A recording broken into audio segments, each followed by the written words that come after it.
السلام علیکم ورحمۃ اللہ وبرکاتہ۔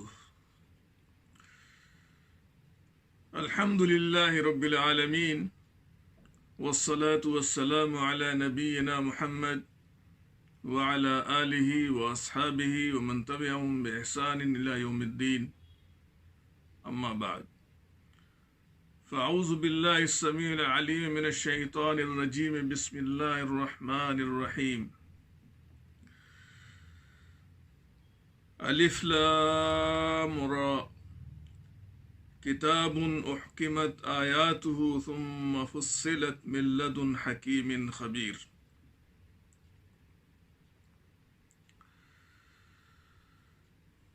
محترم ناظرین، اس سے پہلے والی ملاقات میں آپ کو بتلایا گیا تھا کہ اللہ رب العزت نے ایک ہی صورت کے اندر 4 مرتبہ اس بات کو کیوں دہرایا ہے کہ ہم نے قرآن کو آسان کر دیا ہے۔ اس تکرار کا اور اس اعادے کا سبب کیا ہے، اس کی وجہ کیا ہے، اور اس کی حکمت اور اس کا فلسفہ کیا ہے۔ آج کی اس ملاقات میں آپ سے گفتگو کی جائے گی قرآن کریم کی ایک اور آیت ہے جسے اللہ رب العزت نے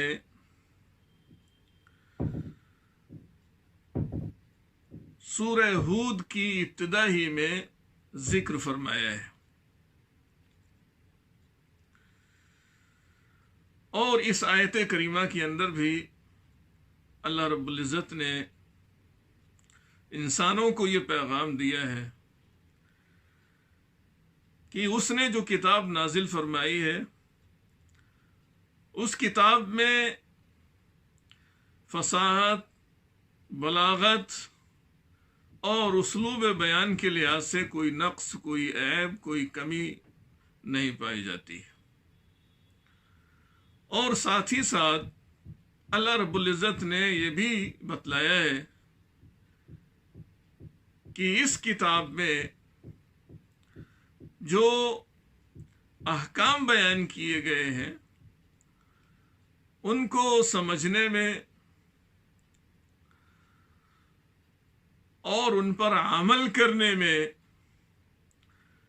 انسانوں کے لیے کوئی بہت زیادہ دشواری کا سامنا نہیں کرنا پڑے گا۔ تو جس آیت کریمہ کی آپ کے سامنے تلاوت کی گئی ہے، اللہ رب العزت نے ابتدا کی ہے اس سورت کی، سورہ ہود کی، فرمایا الف لام را۔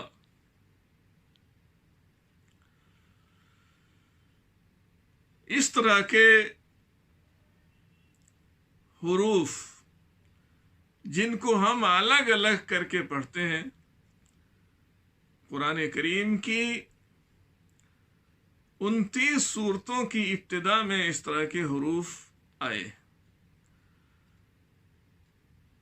جنہیں قراء حضرات کی اصطلاح میں حروف مقطعات کہا جاتا ہے، یعنی وہ حروف جنہیں علیحدہ الگ الگ کر کے پڑھا جاتا ہے اور ان کو ادا کیا جاتا ہے۔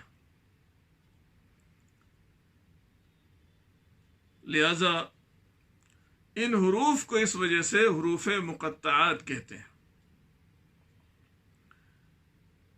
عربی زبان کے اندر قطع یا تختی کا معنی ہوتا ہے کسی چیز کو الگ کرنا، ٹکڑے ٹکڑے کرنا، اچھی طرح سے کسی چیز کو کاٹنا۔ چونکہ یہ حروف علیحدہ پڑھے جاتے ہیں، اس لیے ان کو حروف مقطعات کا نام دیا گیا ہے۔ اب یہ کہ ان حروف کا معنی کیا ہے، مفہوم کیا ہے، اہل علم کے درمیان، مفسرین کے درمیان، علماء کے درمیان اس سلسلے میں اختلاف پایا جاتا ہے۔ پہلا قول اس سلسلے میں یہ ہے کہ ان حروف کا کیا معنی ہے یہ کوئی شخص نہیں جانتا ہے، کوئی انسان نہیں جانتا ہے۔ یہ حروف کچھ صورتوں کے شروع میں آئے ہیں، یہ اللہ رب العزت کا ایک راز ہے، پوشیدہ چیز ہے، یا دوسرے الفاظ میں آپ کہیں کہ یہ قرآن کا وہ حصہ ہے جسے ہم متشابہ کہتے ہیں۔ اللہ رب العزت کے علاوہ اس کا معنی اور مفہوم کوئی نہیں جانتا ہے۔ اور یہ قول اکابرین صحابہ سے منقول ہے، جن میں ابو بکر صدیق رضی اللہ تعالی عنہ، حضرت عمر رضی اللہ تعالی عنہ، حضرت عثمان اور حضرت علی رضی اللہ تعالی عنہم اجمعین شامل ہیں، جنہیں ہم خلفائے راشدین کے نام سے جانتے ہیں، کہ ان حروف کا معنی اور مفہوم ہم نہیں جانتے ہیں۔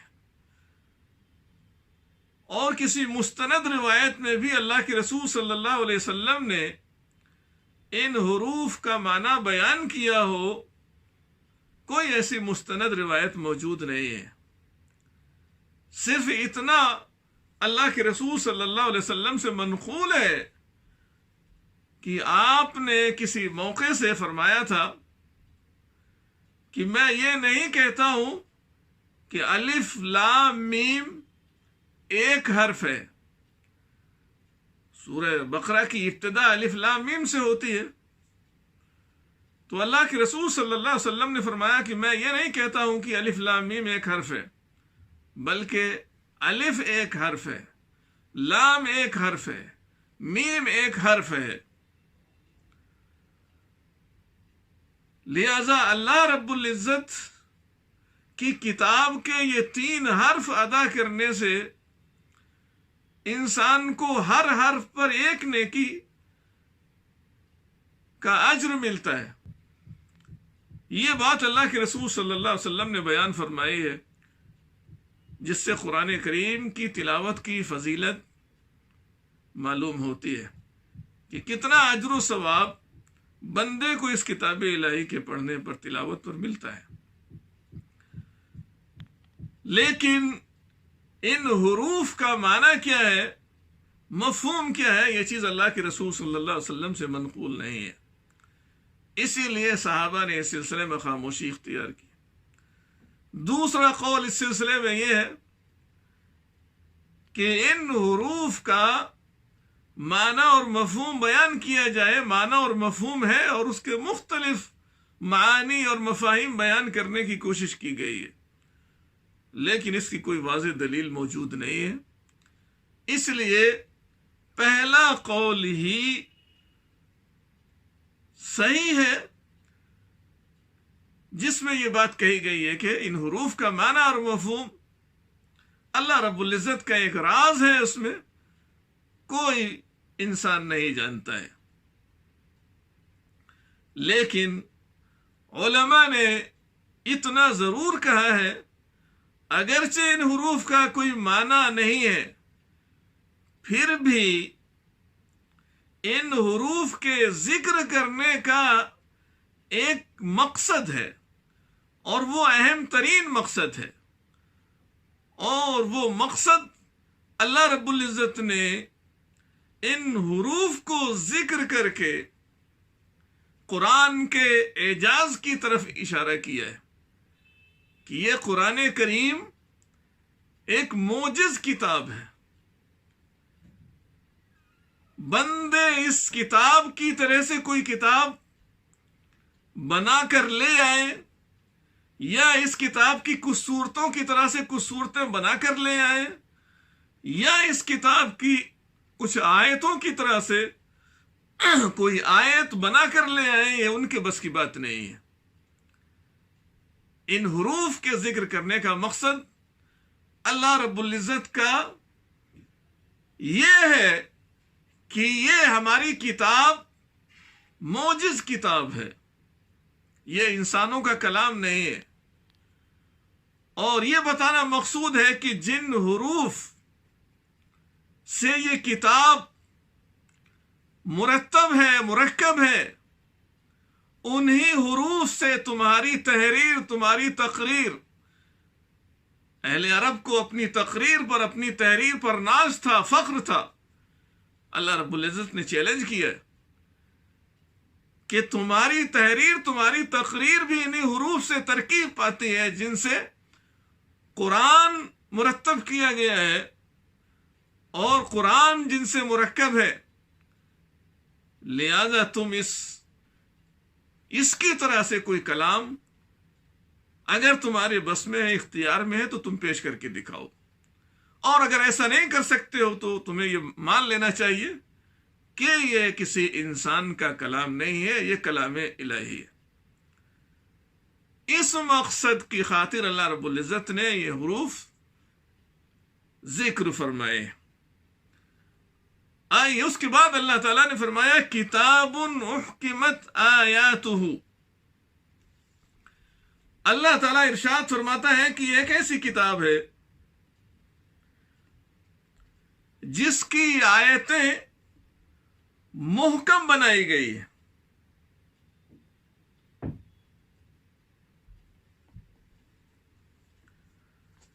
اور کتاب سے مراد یہاں پر قرآن کریم ہے۔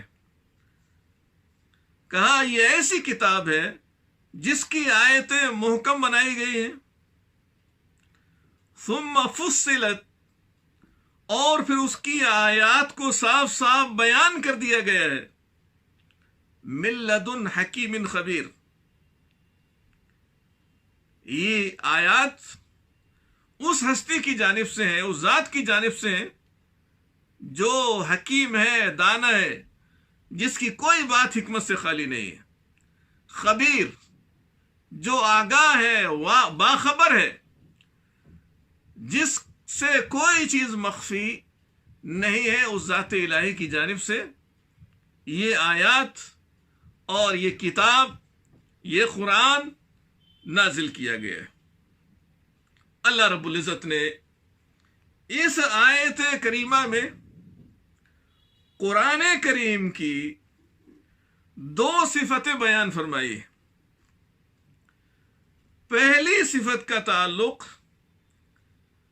قرآن کریم کی فصاحت اور بلاغت اور اس کے اسلوب بیان سے تعلق رکھتا ہے۔ پہلی صفت احکمت آیاتہ، اس کی آیتیں محکم بنائی گئی ہیں۔ اس کا تعلق قرآن کریم کی فصاحت سے ہے، بلاغت سے ہے، اور اس کے اعجاز بیان سے۔ فصاحت اور بلاغت کیا معنی ہوتا ہے، اس کا کیا مفہوم ہوتا ہے؟ مختصر الفاظ میں اگر بیان کیا جائے کہ فصاحت سے کیا مراد ہے، بلاغت سے کیا مراد ہے، تو کسی شاعر نے شاعری کی زبان میں کہا ہے، سمجھ میں صاف آ جائے فصاحت اس کو کہتے ہیں۔ سمجھ میں صاف آ جائے فصاحت اس کو کہتے ہیں، اثر ہو سننے والے پر بلاغت اس کو کہتے ہیں۔ تو یہ معنی ہے فصاحت اور بلاغت کا۔ اللہ رب العزت نے اپنی اس کتاب کو فصاحت اور بلاغت اور اسلوب بیان کے جس معیار پر نازل فرمایا ہے، انسانوں کا کلام اس معیار تک نہیں پہنچ سکتا ہے، ممکن ہی نہیں ہے۔ لہذا اس اعتبار سے دیکھا جائے تو اس کتاب الہی کے حروف کے اندر، الفاظ کے اندر، جملوں کے اندر، آیتوں کے اندر جو نظم و نسق پایا جاتا ہے، اور حروف، الفاظ اور جملوں کی جو ترکیب اور جو ترتیب ہے، اتنی عظیم الشان ہے جو انسان کی قدرت سے باہر ہے۔ انسان ایسا کلام پیش نہیں کر سکتا ہے۔ تو اس لحاظ سے دیکھا جائے تو اس کلام میں کوئی نقص، کوئی عیب نہیں ہے۔ دوسری صفت اللہ رب العزت نے اس کتاب الہی کی جو بیان فرمائی ہے، میں اس کو ذکر کرنے سے پہلے آپ کو بتلا دوں کہ قرآن کریم کی یہ خوبی جاننا اور اس تک پہنچنے کی کوشش کرنا یہ عام لوگوں کے بس کی بات نہیں ہے. یہ علماء کا کام ہے، یہ ادبا کا کام ہے، یہ بڑے بڑے جو اہل زبان ہیں یا عربی زبان کے جو ماہرین ہیں ان کا کام ہے. وہ یہ خوبیاں تلاش کر سکتے ہیں یا سمجھ سکتے ہیں کہ قرآن کریم کے اندر کہاں بلاغت ہے، کہاں فصاحت ہے، اور یہ خوبیاں کس طرح سے اس کتاب الہی میں موجود ہیں. یہ عام لوگوں کے بس کی بات نہیں ہے ان خوبیوں تک پہنچنا، اور عام لوگوں سے یہ بات مطلوب اور مقصود بھی نہیں ہے. عام لوگوں کو یہ سمجھنا ہے کہ اس کتاب میں کوئی نقص، کوئی کمی اس اعتبار سے موجود نہیں ہے. دوسری صفت اس کتاب الہی کی اللہ رب العزت نے بیان فرمائی ہے، جو یہاں مطلوب اور مقصود ہے، وہ کیا ہے؟ ثم فصلت. اس کی آیات محکم بنائی گئی ہے، اور اس کے بعد کہا کہ اس کی آیات صاف صاف بیان کر دی گئی ہے. صاف صاف بیان کر دی گئی ہے. اس سے کیا بات سمجھ میں آتی ہے کہ ان آیات کا سمجھنا بہت زیادہ مشکل اور دشوار ہے، کہ ہماری سمجھ سے بالا تر ہو اگر ہم سمجھنے کی کوشش کریں. اللہ رب العزت نے فرمایا کہ ہم نے اس کی آیات کو صاف صاف بیان کر دیا گیا ہے. یعنی قرآن کریم کی آیات میں جو عقائد، توحید کے جو دلائل، اللہ رب العزت کی قدرت کے جو مظاہر اس کائنات میں موجود ہیں، آسان اسلوب میں اللہ رب العزت نے انسانوں کے سامنے بیان کر دیے، یاد دہانی کرائی.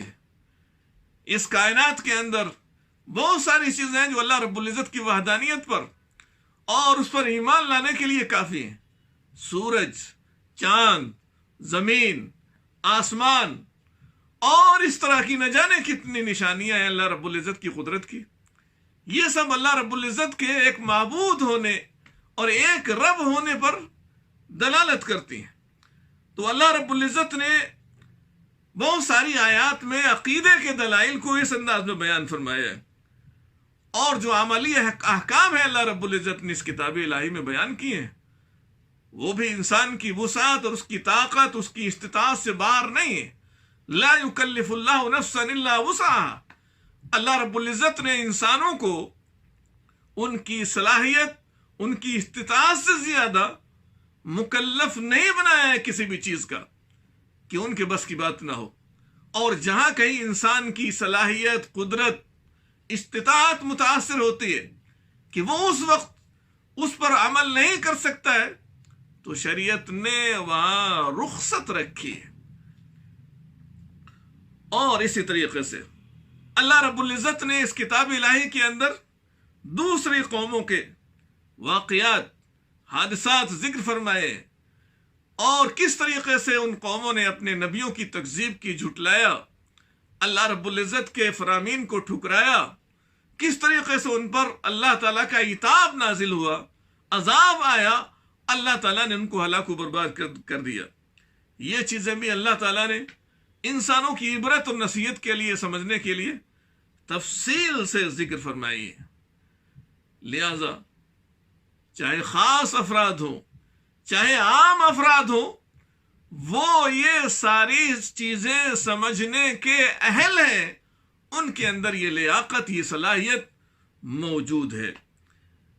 اللہ رب العزت نے یہ جو پند و نصیحت کی باتیں ذکر فرمائی ہیں، ان کے سمجھنے کے لیے کوئی بہت زیادہ علم کی ضرورت نہیں ہے.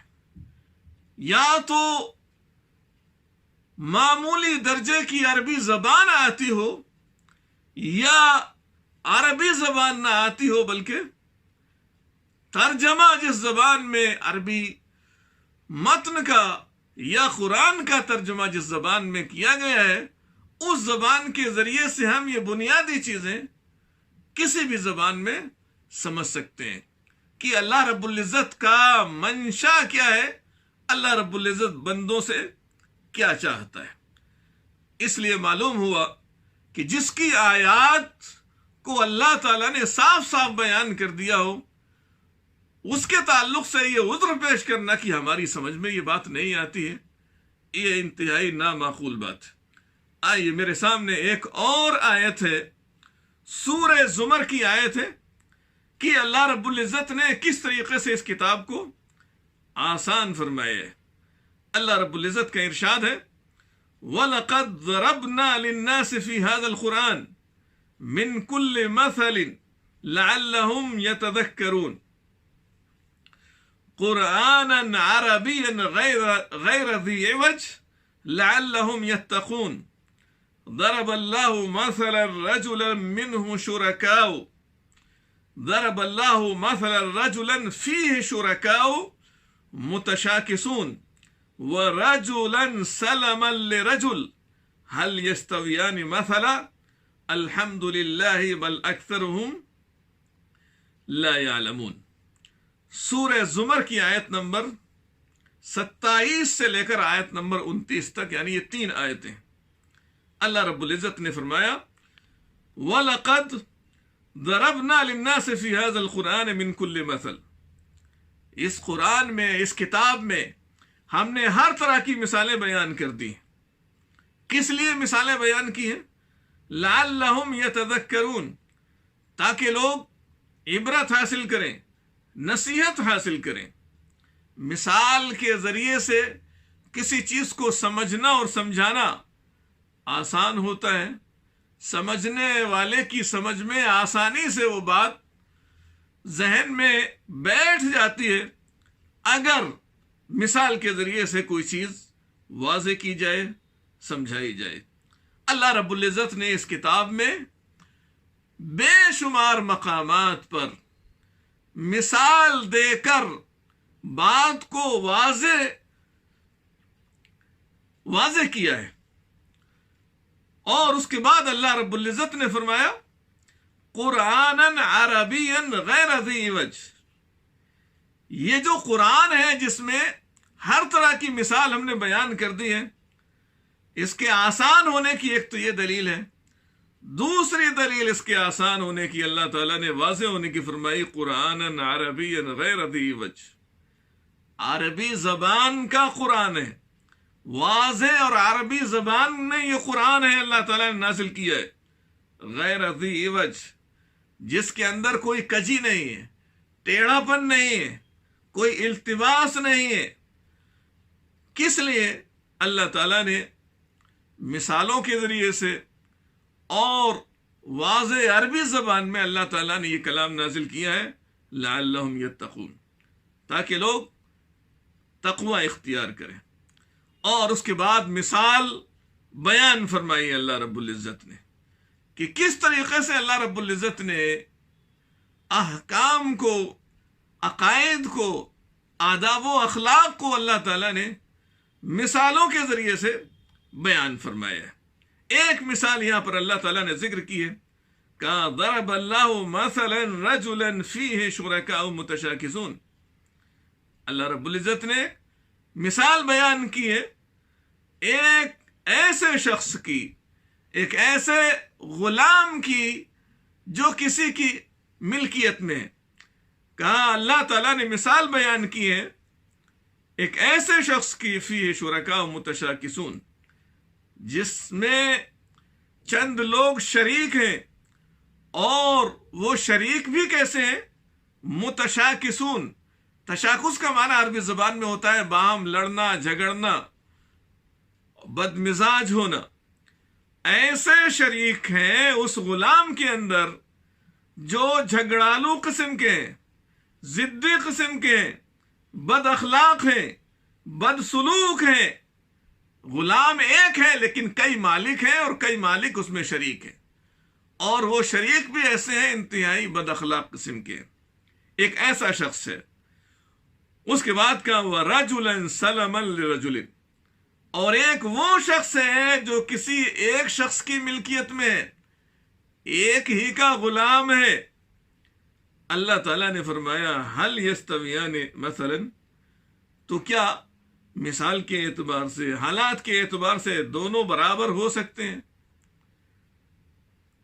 اس کے بعد کہا الحمدللہ، تمام تعریف اللہ رب العالمین کے لیے، بل اکثرہم لا یعلمون، لیکن انسانوں کی اکثریت جانتی نہیں ہے۔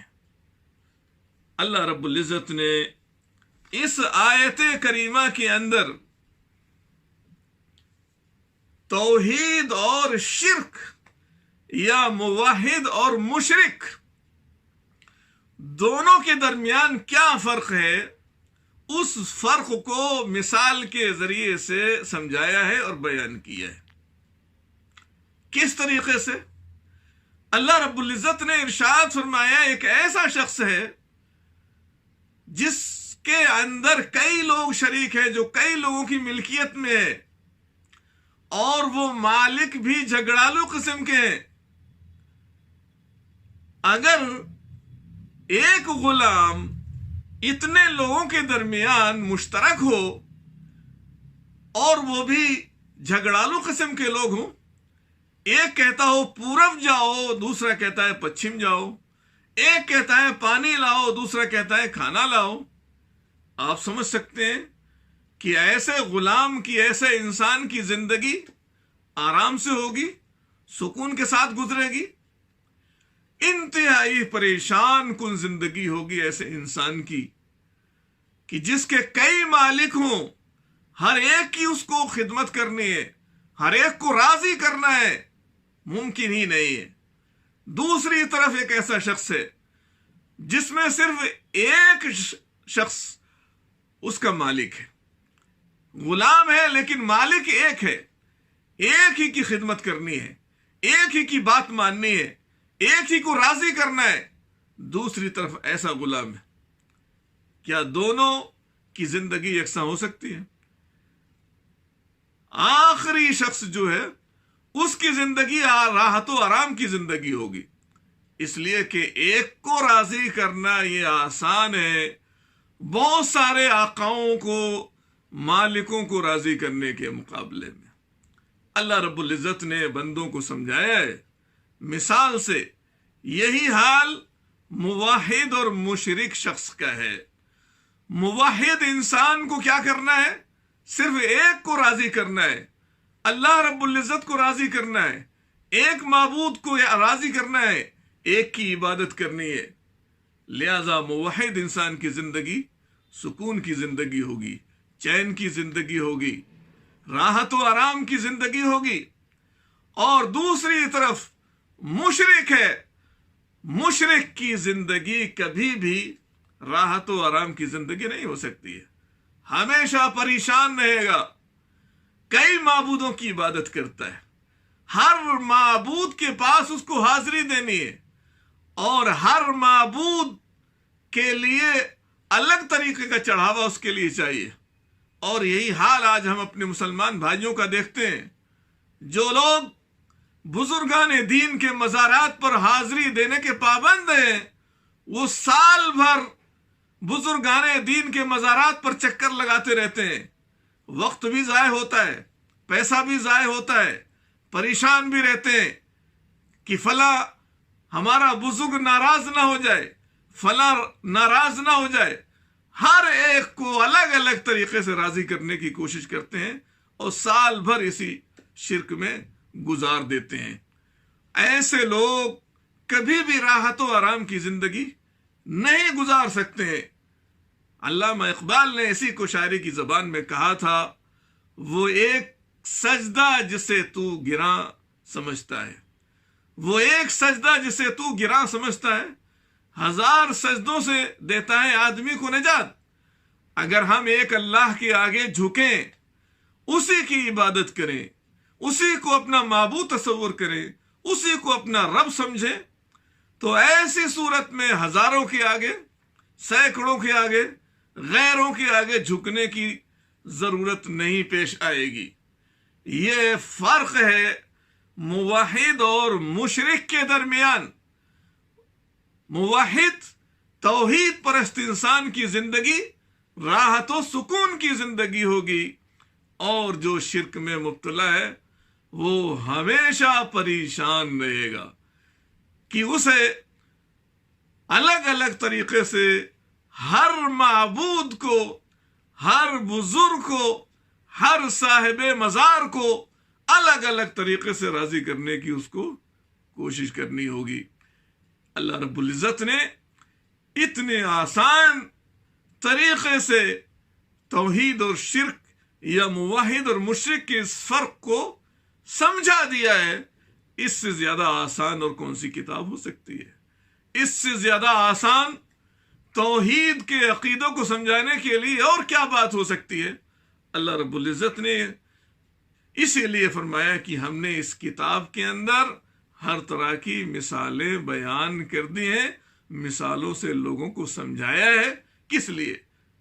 تاکہ لوگ عبرت و نصیحت حاصل کریں۔ اللہ رب العزت سے دعا ہے کہ اللہ تعالی ہمیں اور آپ کو بھی اس کتاب الہی کو سمجھنے کی توفیق عطا فرمائے، اور اس کے اندر جو مثالیں بیان کی گئی ہیں ان سے عبرت نصیحت حاصل کرنے کی توفیق عطا فرمائے۔ انشاءاللہ زندگی رہی تو پھر اسی سلسلے میں آپ سے گفتگو ہوگی۔ وآخر دعوانا الحمدللہ رب العالمین۔